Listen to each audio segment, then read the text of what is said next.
Lahore high court کا property ownership کے تحت دلایا گیا قبضہ فوری واپس کرنے کا حکم۔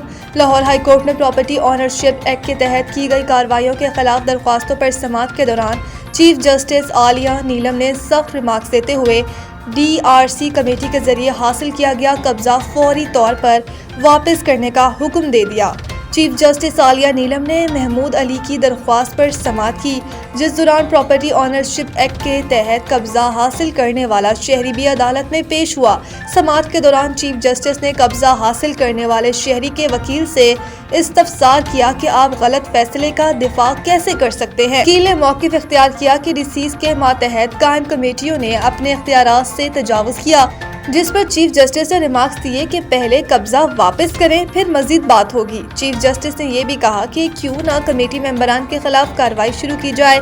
چیف جسٹس عالیہ نیلم نے کہا کہ وکیل خود تسلیم کر رہا ہے کہ DCs نے اختیارات سے تجاوز کیا۔ اگر پٹواری وقت پر کام کرتا تو یہ معاملہ پیدا ہی نہ ہوتا۔ انہوں نے کہا کہ سسٹم کو بائی پاس کیا جائے گا تو ایسے مسائل جنم لیں گے۔ سماعت کے دوران وکیل نے کہا کہ اگر سسٹم سے انصاف نہیں ملے گا تو لوگ کہاں جائیں گے، جس پر چیف جسٹس نے ریمارکس دیے کہ اخباری خبروں کے لیے عدالت میں ڈائیلاگ نہ ماریں۔ چیف جسٹس نے مزید کہا کہ وہ جانتی ہیں کہ عدالتوں میں کتنے پرانے کیسز زیر التوا ہیں۔